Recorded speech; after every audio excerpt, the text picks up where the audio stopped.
welcome to fmtraining.tv. My name is Margaret Carlton. I'll be your broadcast engineer for today.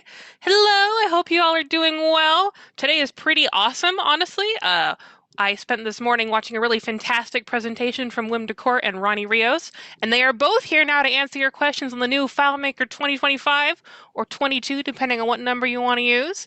We have a lot of Claris on with us. This is a huge release. It's frankly one of the biggest that I've ever seen. I think the last one that marks like the same level of like hugeness in my mind as back when they released Go when I was like a child. So it's a huge release. So basically today we are talking about following up the conversation earlier this morning that Claris hosted their presentation on AI services and FMS. With Ronnie and Wim. We've got Q&A. I've got a lot of questions from this earlier morning that were not answered, but also I will be taking questions from the audience. Tomorrow will be our rare non-Claris day. Kelman might be dropping by, but I won't hold him to it. But it'll be Jacob Taylor and probably me discussing Let's Encrypt. I will be useless. Well, that's not true. I will be a canary in a coal mine. I will ask questions and be terribly lost, like a lot of you are going to be, while Jacob explains to me what exactly they're doing with the new Let's Encrypt. And then next week we have a lot from Claris Engineering, which is really awesome. On the 14th and the 15th, Claris has two last 8 a.m. PST presentations, which you will then be doing follow-up Q&As for with Robert and Clay and then Rick and Vince. So an under the hood and something about data sources, which will be really awesome. And then Wednesday, Thursday, and Friday next week, Lucy Chen and the engineering team of a huge variety of people will be on to discuss basically all sorts of stuff about the new FileMaker 2025. Then the 2 weeks after that are going to be heavily AI focused. This release has a big focus on AI, which is why the first two presentations are on AI. And there's a lot to understand. This is a really new topic for all of us. AI was integrated in FileMaker 2024, but it has a lot more stuff added to it as of 2025, and people are beginning to realize the usefulness and potential it has. But that means you have to understand what you're doing. So we have a whole week with Wim Decorte discussing AI, and then we have a whole week with Todd Geist discussing AI. We'll probably need it. Like I said, there's a lot to cover. So with that all being said, I think we're probably good. Cool. Hi, y'all. How y'all doing today? Doing great. Good. It's I'm glad to fantastic. hear it. Excited to be here again. Yes, you are going to be sick of me by the end of today. Real quick, we have a couple people who probably missed the morning session. Would you mind you and Wim recapping a quick 5 to 10 minute recap on what was covered this morning, and then I Yeah, sure. begin tossing questions your way. Yeah, absolutely. So maybe before talking about this morning, I'll talk a little about yesterday. Yesterday we covered during our community live, we're talking about a lot of the new AI features, and we spent a time yesterday talking about all the script steps and functions that are available to you as a developer to bring AI features into your applications. And those features, those script steps allow you to talk to models that are either cloud-based from providers like OpenAI and Anthropic, or you can actually use those and direct them to locally hosted models. And one of your best options of doing that is actually built into FileMaker Server. And so today, this morning, we were talking about the new AI services tab that is part of the admin console in FileMaker Server that allows you to configure, download, and manage and run all of your AI services, including embedding models and large language models. So if you want to run inference, if you want to run AI services locally in your own environment, whether that be on-prem or in your own cloud environment, then built into FileMaker Server now have all the functionality there. So the script steps from yesterday allow you to use either cloud and locally hosted models, and you can pick and choose, and you can actually mix and match those things. And so today we were talking all about those things, and Wim went through several of the technical aspects, going through all those and showing his own. Wim has not one, not two, but three servers configured and running simultaneously, and so he's got a lot of testing these new services and going through several of those configuration options and caveats, things that we need to learn as developers and we start deploying these things. Yeah, Wim, I don't know. Did I miss No, I think anything? that's it. All right, Recap so as a recap. yep. I think what we're showing on the screen there is exactly what Ronnie's talking about. We're talking about this, the AI services tab, and underneath what it all does. And fundamentally, in your solutions, this is what that looks like, right? Where you make the choice to use a custom AI services provider instead of one of the big commercial ones, right? So, and then if you choose that, downstream from that, what is it that you have to do? How do you pick hardware? What does that even look like? As Ronnie said, I have three servers that I can show. Um, two on the Apple hardware, one on the Linux. So any questions you have on what that looks like and how we configure things, fire away. Yes, we've got a whole stack. I am going to tackle like the first basic question, which you guys kind of answered, but I'm just going to beat the dead horse a little. Uh, seemed like yesterday that we learned AI would work in Cloud and WebDirect, but today I'm not sure. So, yesterday I thought we learned that if I use 2025 to modify slash add AI scripts and features to my cloud-based solution, 21.1 server would understand the new AI script and function. And I thought that we learned the new script features in 2025 did not need to wait till server 2025 was released later. Is this correct? What's the difference here between this and what we learned yesterday? Um, Very similar to like other releases where you got new script steps and new functions. If you're running them, if you got a hosted file, right, in the previous version, and your client is running it in the newer version, if you're running that script step there locally, it's perfectly fine. I think where you're going to run into issues if you have the server run it, like perform script on server or something like that, or a schedule a script or something like that, where the server has no idea that that script step exist or something like that. But everything that we showed yesterday runs perfectly fine on FileMaker Server 21.1, as long as your client FileMaker Pro, for example, is running on the latest version. Again, it's if you try to handle it over to the server where you might get some issues, just wait and upgrade the server or wait until the new version of FileMaker Cloud to be deployed.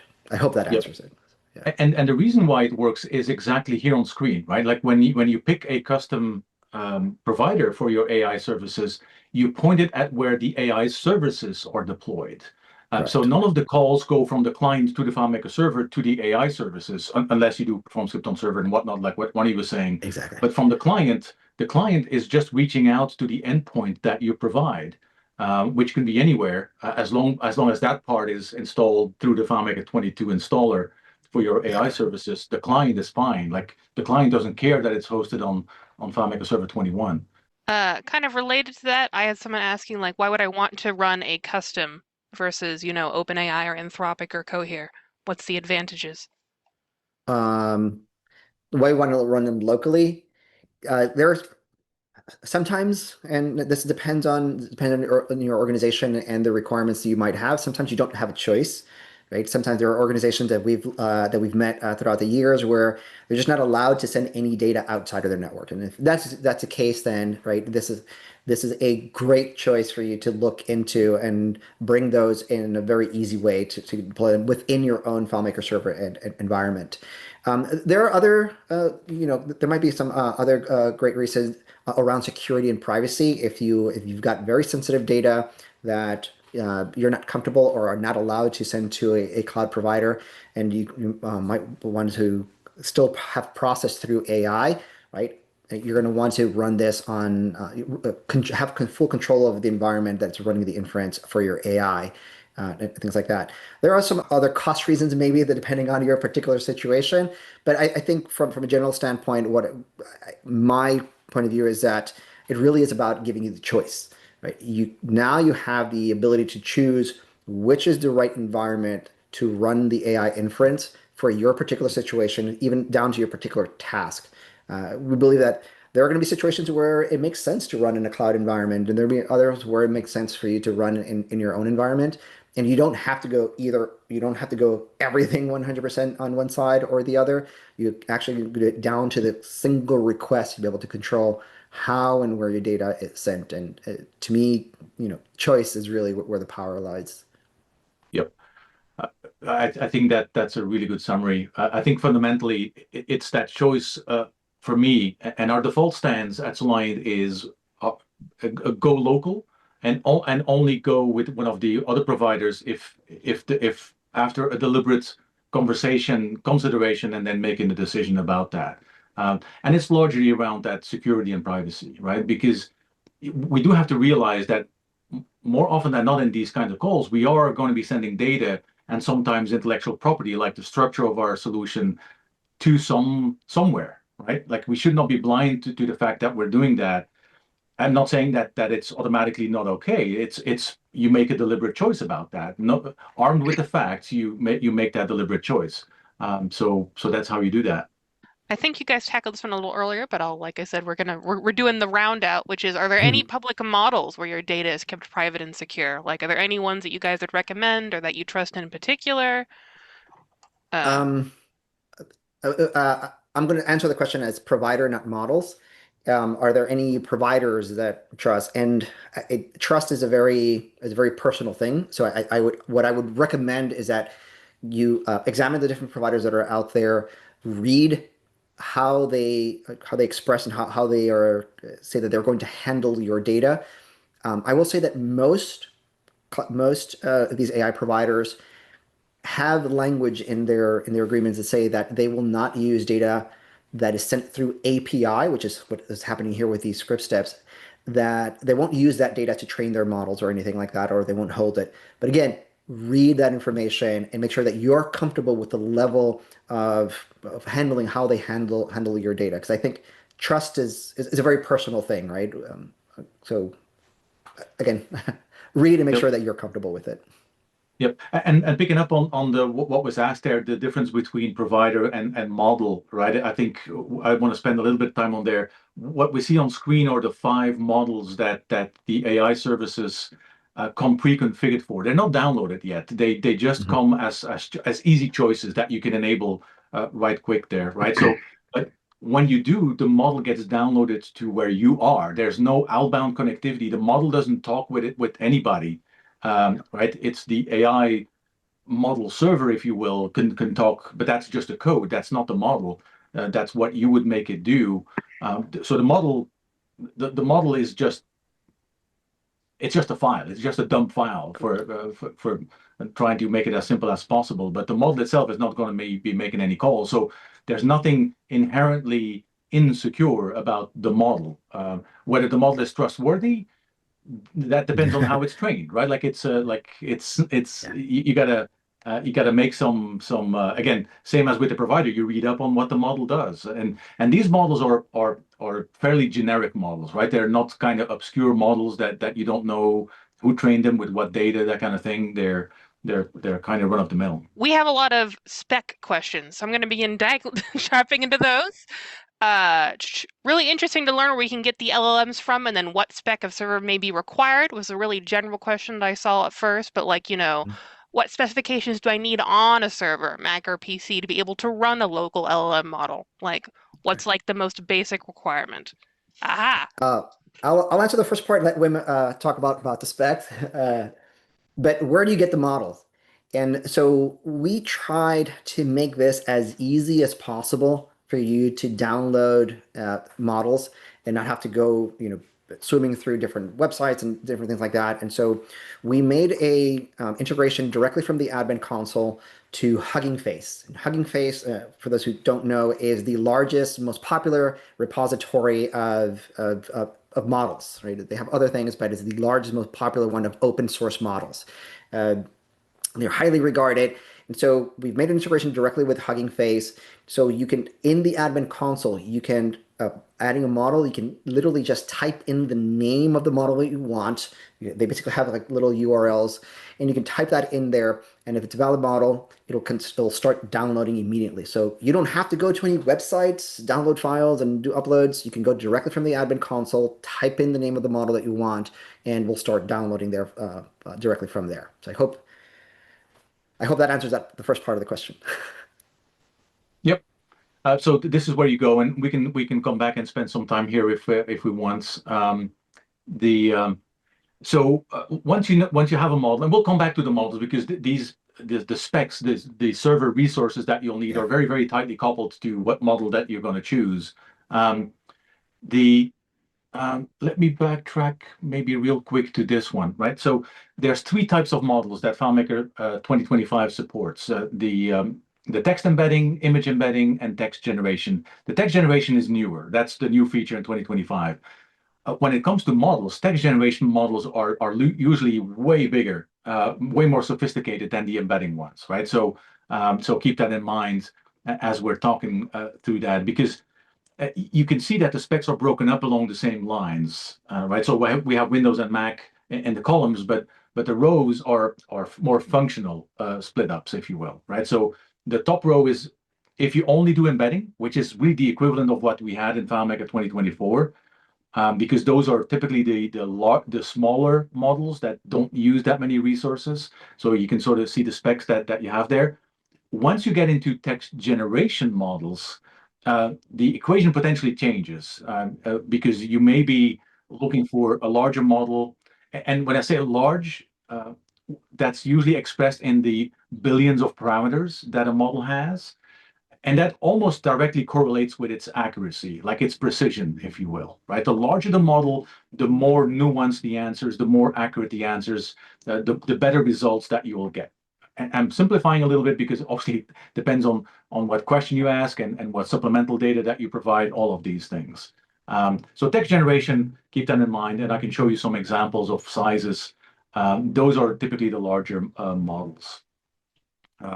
Fine tuning is the bottom row. That's only available on Apple hardware right now, so I'll skip that one.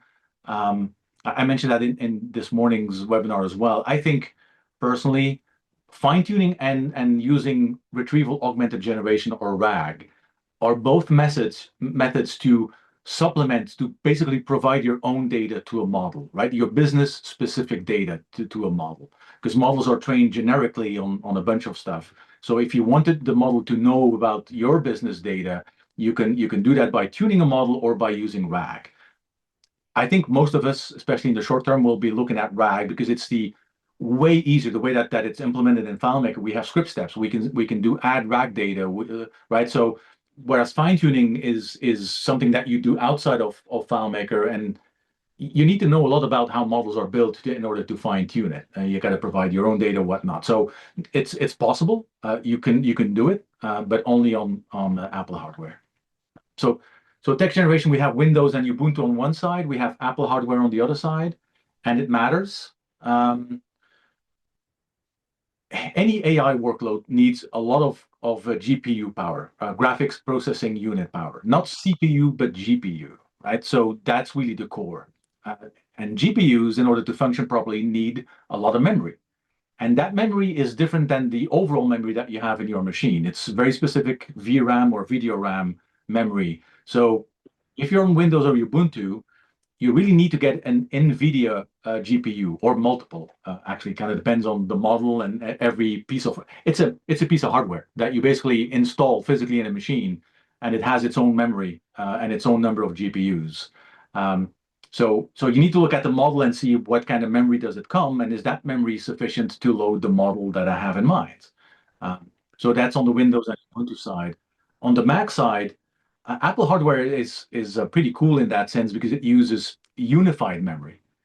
So all of the memory can be used for both purposes: general purpose memory usage and video. So for the GPUs, so it's easier for Apple hardware to shift depending on workloads how much memory that it needs. It's not so bound as a NVIDIA GPU, which is what it is, right? So vastly different ways to look at this. Obviously, and you know this. I've been saying this on the forums and whatnot. I'm not a big fan of running FileMaker Server on Apple hardware. Never been, right? But for this AI stuff, it just rocks. It's really good stuff. So I'm using a Mac Studio for this kind of good thing because why not, right? I have 128 gigs of RAM. I can play with all kinds of models to experiment without having to be boxed in by the NVIDIA hardware that I may have. But again, personal opinion. Not saying that you should do this, but that's where I stand on these things. All right, so you get the distinction between what you can do with Apple hardware and what you need to do with Windows and Ubuntu hardware. Let me show you something very specifically to drive home the point. This is I said it's a Mac Studio that I'm using. I have the AI services installed on it. When you do in the library folder, there's going to be a new folder called FileMaker LLM. Inside that, there's a hidden cache folder with all of the models that I made the AI services downloads, right? And let me harp back to this one, right? So these are the 5 that come pre-configured. So if I look at this Google Gemma 3, 12 billion parameters, let's remember if I can find this one, which is this one, right? So that's a 24 gig model.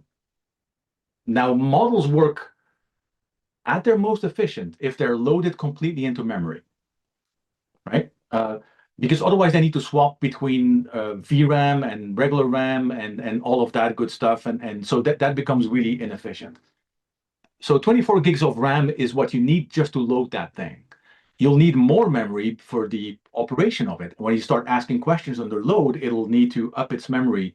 If you start adding RAG data to it, that RAG data needs to be loaded in memory too. So it only goes up from here, right? And 12 billion parameter model is about mid-range, I would say, right? There's huge models that are 70 billion parameters. There's smaller ones too. I would typically, if I want high accuracy, 12 billion is about where I would want to start. Probably go to 24, 30 billion parameters, that kind of thing. So if I look at some of the bigger ones that I have, not this one, that's megabytes. Oh, I don't have any on this machine. Actually, this one.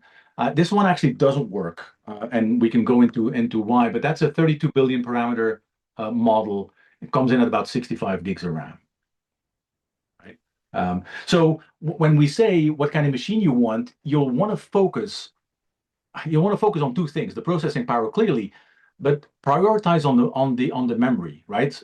Because the memory is going to be the first thing that bites you in the butt, if you will, if you want to use a model and you just can't, right? Like your GPUs may be able to handle any question and the processing about that question and the answer, but if the memory isn't there, you're dead in the water, right? So keep that in mind. So prioritize that. So the answer to this person who asked the question is the 32 gigs of VR RAM requirement enforced. Can we test it on a 16 gig? Is probably no, correct? The answer is like this, right? Like if you this screenshot is from a 16 gig Mac Mini, right? And I haven't even loaded the model, but the AI service is smart enough to say if you want to use this 7 billion parameter model, you'll need 16 gigs of RAM just to load that. So it already gives me a warning to say this machine is not going to be well suited to run this model, right? So it's already built into the UI for the AI services to give you that early warning when you try to get a model that just won't fit. Between the server and the AI requirements, how much RAM do you have on that Mac Studio? I have 128 gigs of RAM on that one. It's good to be Wim. That's a nice machine. Here I am. Here I am with my, meager 36 gigs of RAM and great RAM. That's And fantastic. and I have 3 models loaded, right? So remember, the AI service can load 3 models, one of each type: an image embedding model, a text embedding model, and a text generation model. It cannot load 2 text generation models or anything like that. So it's at max one of each. You can just have it host text generation, and if you have no use for embeddings, then don't load embedding models. But so I have 3 loaded. I have the 27 billion parameter model loaded, which is the biggest one here on this one. As you can see, this machine, and the machine is at rest. It's not doing anything. This is not getting pounded by 50 users, but it's using 45 gigs of RAM just sitting there. Got everything loaded. A related question, do you have to load the RAG every time you run a request? No, it gets loaded. It gets loaded when the AI services start, and obviously when you start adding data, it just adds to it. But it gets loaded into memory at the startup. Again, which is why you need more memory than just the size of the model.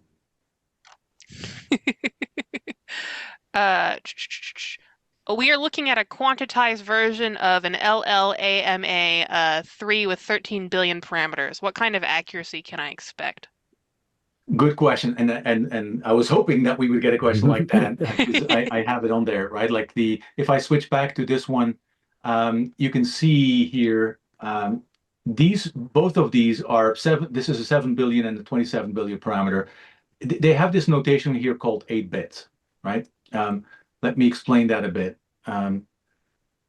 So accuracy is what we're after. Two things, actually: speed and accuracy. Like how fast do I get my answers, and how accurate are my answers? Um, Typically, as I mentioned, you'll get better accuracy with larger models. But if you have larger models, you need more system resources. So you get this thing that you have to balance. Um, Quantization can help with that. Quantization, just two sentences on that. A full-size model, like if you have a 27 billion parameter model, every parameter of that will use 2 bytes, right? So that would, if I do my math right, that's about 50, call it 55 gigs of in size, right? Because every parameter, and got 27 billion of those, will consume 2 bytes. That's because of the precision, which is 16 bits. 16 bits, 8 bit to a byte, 2 bytes, right? So if I want that model, but I just don't have 55 gigs of memory plus, right? If I don't have 64 or higher in my machine, can I? It would seem I cannot use that model. That's where quantization comes in, right? So if we scale down the precision from 16 bits to 8 bits, the model shrinks to about half the size. So from 55, you'll probably end up around 30, just probably below 30 gigs. Which then, if you have a 64 gig machine, that's a much easier fit than trying to bump up to the upper limit there. You do lose some precision, some accuracy when you scale down the precision. Um, the short answer is you'll have to test, right? Yeah. Because we can't really anticipate what kind of questions you'll have to ask. However, in testing, to go down from 16 bits to 8 bits is usually okay. Like you're not going to lose so much accuracy that you don't want to be using the model anymore. I would not go down to say 6 bits or 4 bits or 2 bits to really shrink down the model, right? Because then you're losing the benefit of having many parameters to begin with, right? So I think Ronnie made a really good analogy this morning when he called it compression, right?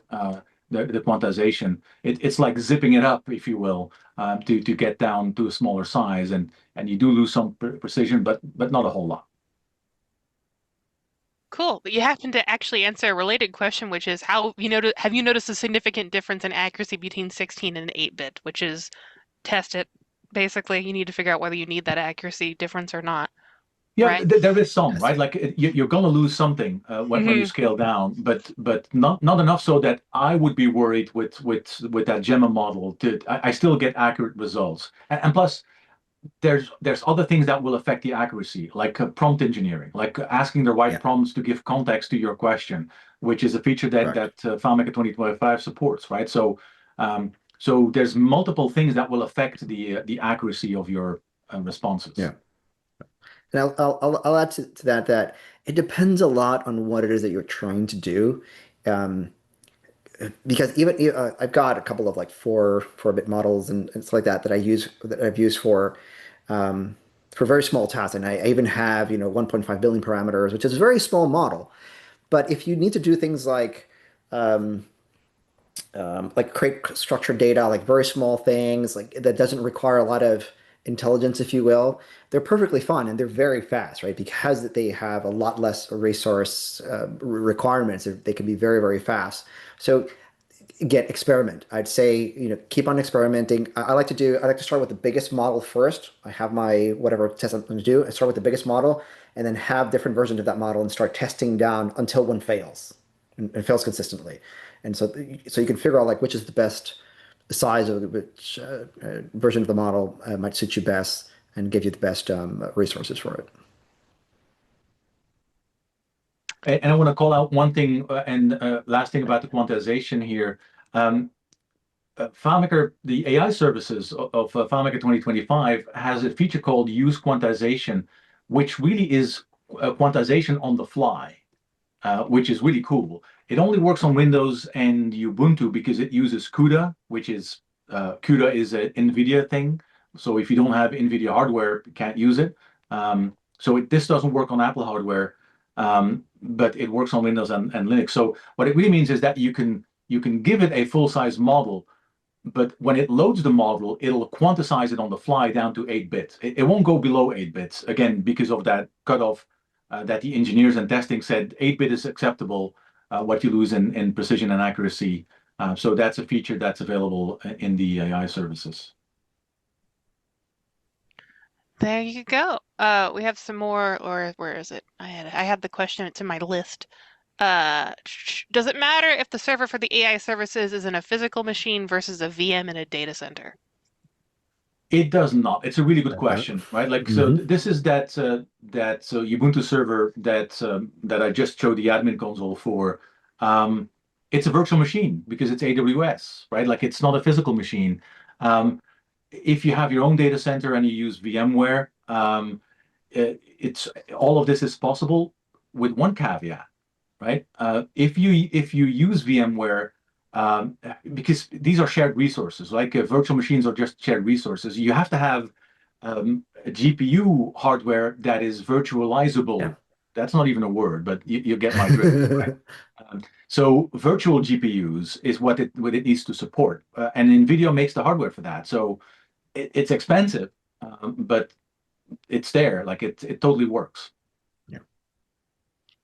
Yes, we had a couple AWS related questions. Can you use AWS Bedrock? You can.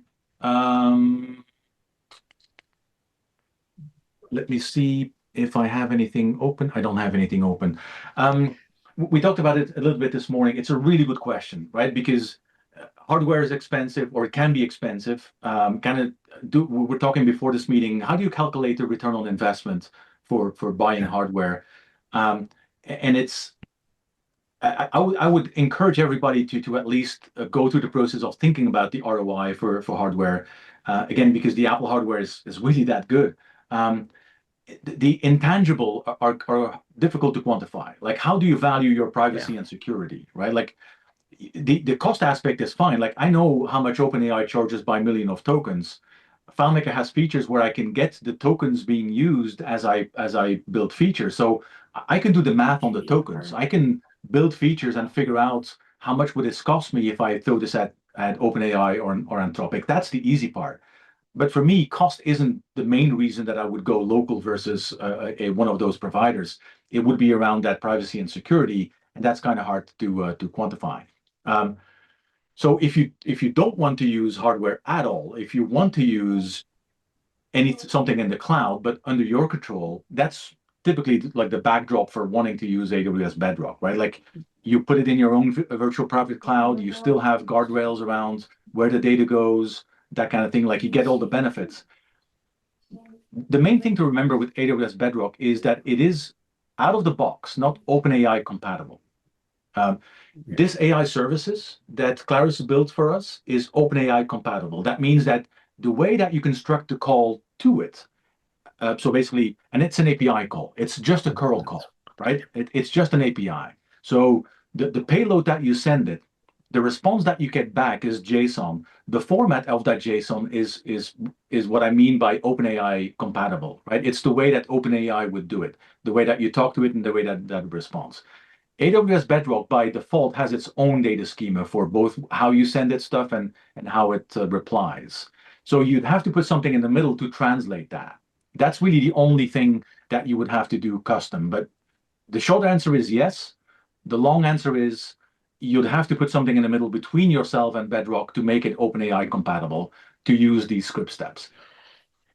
If you're really brave, you can skip the FileMaker script steps and you can do everything with insert from URL, right? Because it's all an API call.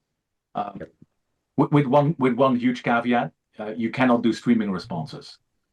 The open insert from URL doesn't do that. So that's a big caveat, actually. Yeah. And you get this nice dialogue with the insert from your script step Transferring. transferring, which is Uh, Speaking of script step adventures, is there a difference in the scripting call slash script steps required when running an LM locally versus on the cloud? no. The only, I'd say the only difference, if you will, is before making any uh, use of any of the other script steps, you have to set up the account. You have to configure it to where the calls are going to be made, basically which server you're going to be using, and you do that using the configure AI account script set that we introduced last year.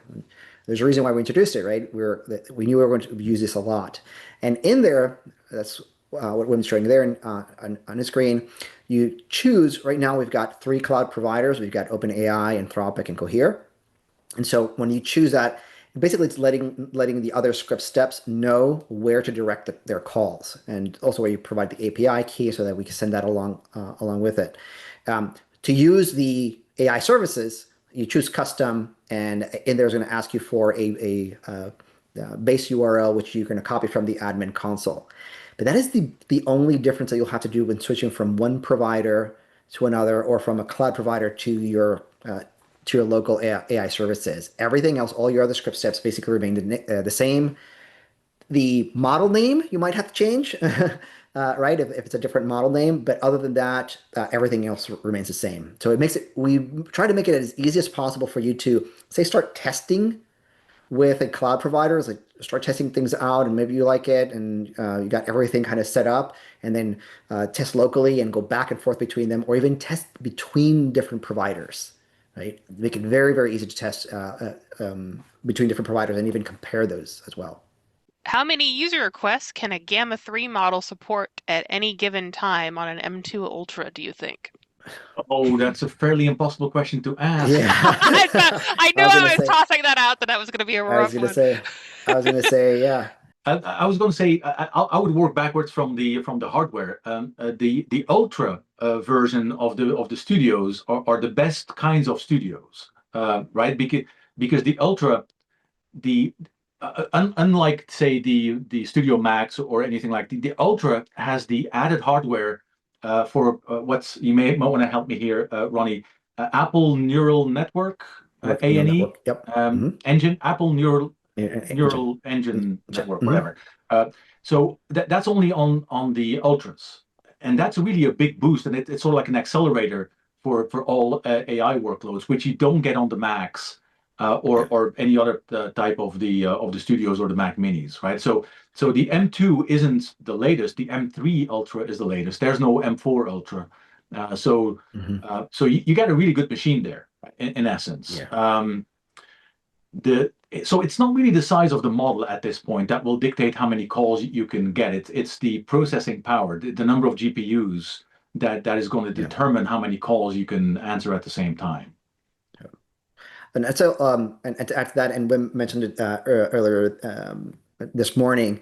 Uh, in order to like really take advantage of that hardware, to take full advantage of that, there's a built-in library called MLX, and some of these models are actually optimized for taking advantage of MLX. And so you might find the exact same model that is one of them optimized and the other one not optimized.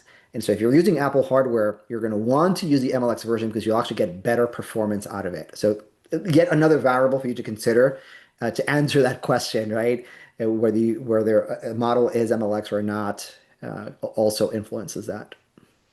Yep. It's actually a really good point there. Let me go to this Mac Studio real quick. Because I mentioned the five models that are configured by default. And to Ronnie's points, we got the CoGemma and the Gemma 3. The difference, CoGemma is trained specifically for code generation. It understands things like refactoring, things like that. So this is more for if you want to have it generate code or look at your code, whereas the Gemma 3 is more generic and generically trained on answering. So this comes as a Google Gemma 3. If I do this on a Mac Studio, this is actually not the most efficient model to run. You would basically go for this one, right? So the one that is called MLX Community Gemma 3. And then whether you want to have it quantized or not is irrelevant. But that's what the point that Ronnie was making. If on Apple Yeah. hardware, do go for the model that is specifically built for MLX. If you find a model and it's not MLX, the README that comes with the AI services will tell you how to turn a model into an MLX model, which you can do from the command line. So entirely doable. Kind of related to what kind of model should I use? Which LLM model will be best to work with exported XML layouts and scripts to modify that XML or to create custom functions? Do you have any recommendations? Do I? I would probably go with something like CodeGemma. Now, we got to keep in mind that most of these models, when you look at the total body of work for all code platforms, FileMaker is only a tiny sliver of that, right? Like these code models are not specifically trained for FileMaker stuff. They're trained on things like Python and JavaScript and C++ and C Sharp. Um, because they're trained to think like developers, that's the best way that Yeah. I can describe it, right? They understand code context, they understand concepts that come with Mhm. development. Any model that is specifically geared towards code is going to be better, will perform better than a generically trained model. So in this case, I would go with the CodeGemma instead of the regular Gemma. Will running it on a separate server consume a FileMaker server license? We got some license questions floating around. All right. Wim, if you don't mind, I'll take that one. All right. So, in this release, right, we completely understand that the hardware that's required to run these is different than when you would normally have on your regular server running for database operations. And so, yeah, in this first release, AI service comes as part of FileMaker Server. There, it's in there. It's in that same deployment, but you're going to want to run this on a separate machine. So, in our roadmap, we already have that we are going to enable you the ability to install AI services on a separate machine, very similar in the way that you can install WebDirect on a separate machine, on a worker machine, and those other machines working together, right, still constitute just one server deployment. And so we'll do that, and that is, again, that's in our roadmap for this first release. However, it only installs in FileMaker Server. That being said, and I think we've mentioned this before, you can set up you can install FileMaker Server on a completely separate machine and just use AI services, right? All of the script steps are not bound by where the file is stored or anything like that. All you need to do is specify that URL and it'll go there, and as long as it can reach it, it's perfectly fine. So if you install FileMaker Server just to use AI services, we will not count it as part of your, you know, whatever, how many FileMaker servers you're allowed under your license agreement. I said this morning. If you have any issues with that, or anybody calls you or anything like that, just tell them to call me. I'll take care of it. But you'll be fine if you want to, and you probably should for deployment. If you're going to run this on a completely separate machine that has all the system requirements to run these in production at the scale that you want it to, so on a separate machine, it won't count for your from a licensing standpoint. There you Nobody's going to go. call you. Nobody's going to call you up to You're uninstall not, it. the FileMaker license police are not going to beat down Yeah, your door. we will not. Can you dedicate different LLMs for different files on the same server? So if you wanted to load different LLMs for different files, can you do that? The short answer is no. If you only have one deployed AI Mhm. services, then the answer is no, right? Remember what we said in the beginning. One AI services server can only host one of each type of model, right? So if you want to use a text generation model for one bit of functionality and another text generation model for another bit of functionality, you'll need to deploy the AI services twice, which you can do, right? Because we keep coming back to this. At the end of the day, inside your FileMaker scripts, you can use this multiple times, right? Like before you call this AI server, if you will, because that's just an endpoint, right? Like it's a and that one you Mhm. configure with these models, and the other one with some other models. So inside your FileMaker code, you're totally fine. You have the flexibility to switch between these AI model servers at will, right? Like it's whatever you want, and so you can have multiple of those running multiple servers and hosting different types of models. For what it's worth, just to clarify there, on top of what Wim said, uh, AI services can have downloaded more than one model of the same type. It can only have one loaded at any given time. It does have the ability to swap them out. So if you have model A loaded and you make a request for model B, if you already have it downloaded, AI services will remove A and load B in order to answer that. The problem is that takes time, right? It has to move those bits around, and so you're going to pay the price on some of the performance. But it's possible. I probably would recommend having, two models that you're going to constantly be swapping over. But just wanted to kind of bring that up because I know some people have seen Wim's screen where he has a bunch of models there, even though the same type, and just kind of wanted to point that out. Yep. And to emphasize what Ronnie was just saying, like this construct that I have here on the screen works perfectly, right? I just wouldn't recommend it because what happens is if I make this generate response from model call, I'm specifying this model. So if that model is not currently loaded on my AI services server, it will get loaded, assuming that's already been downloaded and whatnot. But the AI server will try to comply and say, okay, you want to use this model, I'll unload the model that's being that is currently loaded, and I'll load the other one. And then when I get to this one, it's a totally different model. This one will get honored, right? So it'll basically, as Ronnie said, it'll swap out the models, which will take some time. So your the response will get delayed as the AI model server now has to juggle different models and which one to load. So I wouldn't recommend that. It's possible, but I wouldn't recommend this. Exactly. Hey, Wim, this is Rick. As a general rule of thumb, we talk in seconds, minutes. In general, if you swap between models, what are you finding as far as unloading and loading that you would have to wait? Much of that will depend on how powerful your AI model server is. Yeah. But if the models have previously been downloaded, we're talking seconds, right? Okay. Probably neighborhood of 3, 4, 5 seconds, maybe something like that. Worst case is that you had already approved the model, if you acknowledge the model, but it's never been downloaded, because then it'll actually have to go download. And if you have to download 27 gigs worth of model, that's not going to be very pleasant, right? So Yeah. Thanks. What? I can't download 27 gigs instantly? How dare you?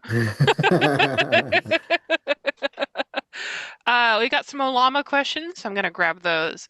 So I'm running Olama on my Linux to manage my LLMs, installing FileMaker 2025 with AI. Would that clash?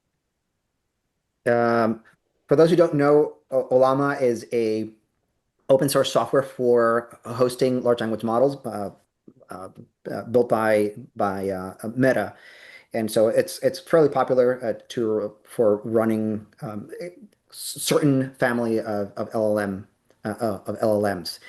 Short answer, no, they won't clash. They are completely separate software. This is basically just running an API server on top of this process. So technically speaking, as long as your hardware can support all of that running on the same machine, I can't foresee anything. But that's a big if. yep. Along the same lines, it would be the same if I ran LM Studio on this one, right? Mhm.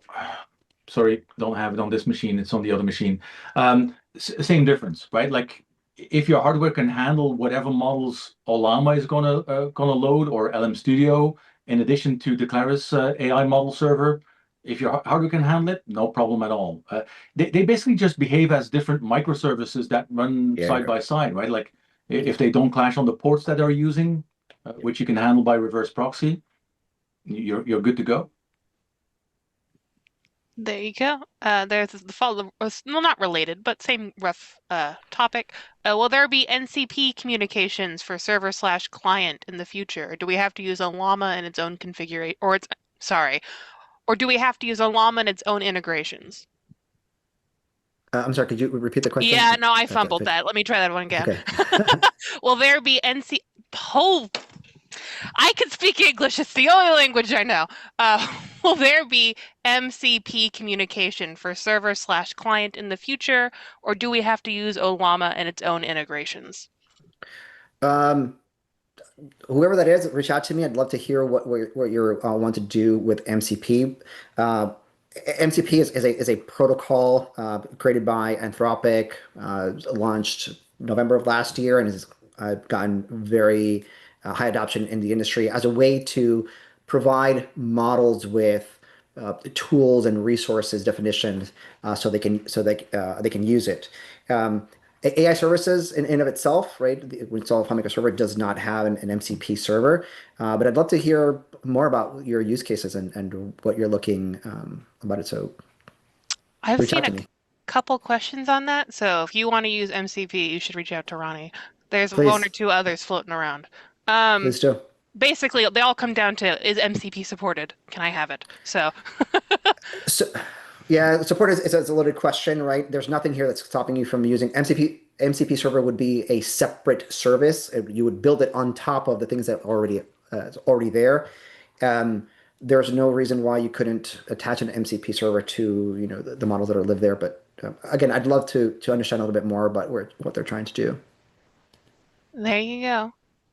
Circling around to a different topic, does the URL to the AI FMS deployment need to have an external URL, or can it have an internal IP local to the main FMS? Yes to that last bit of the answer. The ones that I've been using for this demo are all inside my network. I just have my own DNS server. It's by whole, like it's lightweight, cost me nothing. So there's one important aspect to this, and you have to have a custom SSL certificate on this, right? Because it's an HTTPS URL, right? So so you got to have that. Other than that, any DNS name and any way that you want to handle that is just fine. Like it doesn't need to be open to the outside world if you don't want it to be. There you go. I'm going to scroll back up here we go. This is a yesterday question, but since we're getting to the end of the day, it's going to take off slightly more off-topic questions. Sure. Yesterday, it was discussed doing a natural language find using AI, and that the schema was sent to AI to construct an SQL for doing that find. Hmm. Is your data not sent to AI in that case? If your data is not sent, what would be the privacy concerns? And I think that question is about because we got two script steps that do similar things. So is this the perform SQL by natural language script step you're referring to? Yes. Awesome. Okay. So that script step, to kind of go over that script step allows you to send a natural language request. So, how many widgets did we sell last month, for example, and take that and we'll convert it. We'll send it to a large language model and convert that. We send that that request along with a very carefully crafted prompt that includes your database schema. And the LLM is instructed to generate a SQL statement that will be able to retrieve the data that is necessary to answer the request of the question. That script step has several options in there. One option allows you just have the LLM just generate the SQL statement and do nothing else. And so you can take that, you can save it, or you can use the execute SQL the functions and get the data if you want to, just store it if you want to. Another option allows us to take that SQL statement and we will execute it for you. The script step will automatically execute it and return the data. So you get the result of running that SQL statement. Another option actually takes the data. And so, in those two statements, in those two options, no data other than your schema is sent to the LLM. So only your request and your schema is sent to the LLM, no data. So the data stays here. In the last option, what we do is if you want to get a natural language answer to your original question, then the LLM will generate the SQL statement, we run it locally, generate the data, and then send the data along with the original request, or with the original prompt, to the LLM so that the LLM can construct a natural language response to it. That is the only situation or the only case where the data would actually be sent to the LLM, but you have full control over that. You have, Yeah. To pick up on that, the privacy concern in the first two options is really around intellectual property, right? Because we have developers that are that want to guard their schema, and they don't want anybody to see their schema. So you're sending some of that schema over. So it's not a data concern; it's an intellectual property concern at that. We have a couple questions circling around. Basically, is there a way to load multiple of the same model type? Like, is there any way to get around that limitation? Sure, install multiple AI model servers, right? there you go. There you go. That's how you do it. There was another AWS question that I liked. Is it possible to use AWS AI models via a custom connection, and can they be integrated with FileMaker Server? Yes.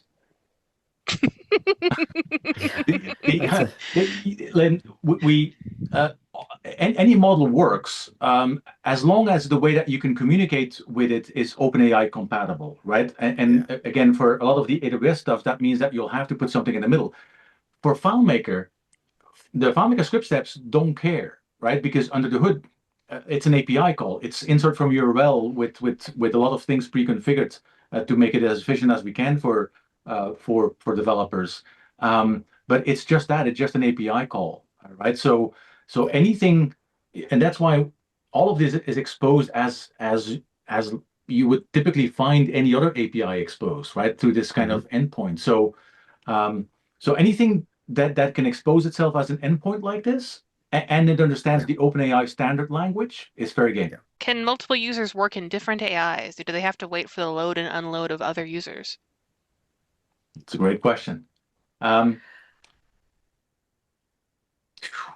It'd be fairly horrible if two users ask requests of different type models at roughly the same time.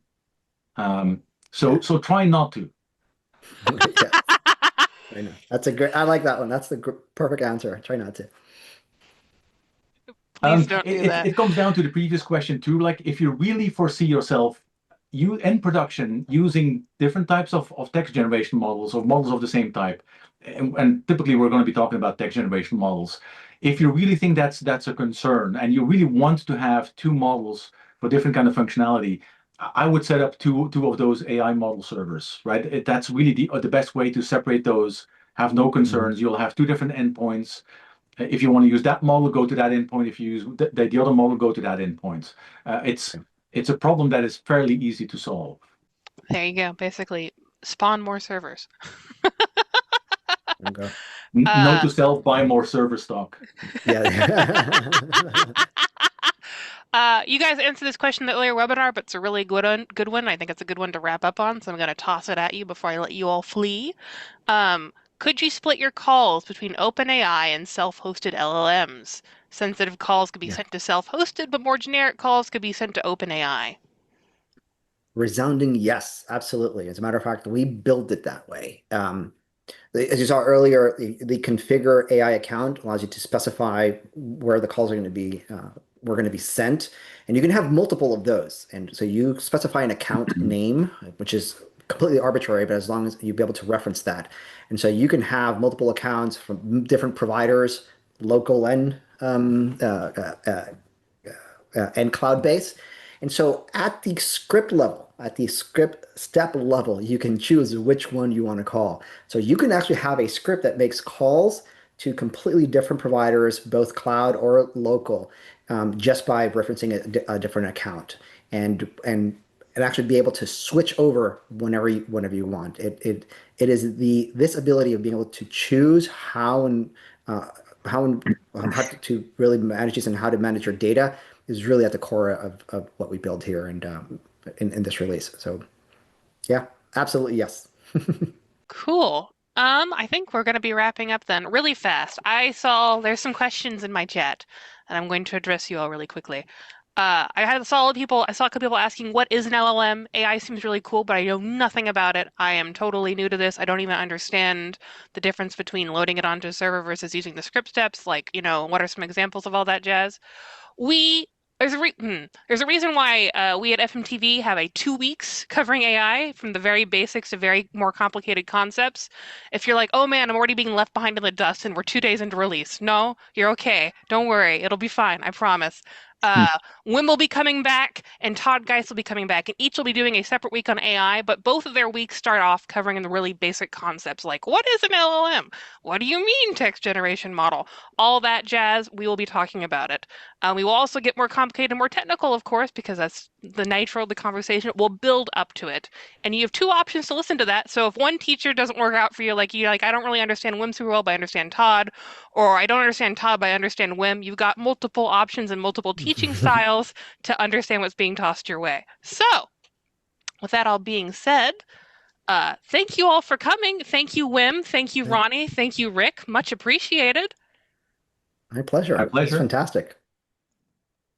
So, with that all being said, I'm going to hit the nice little music button and y'all are be free.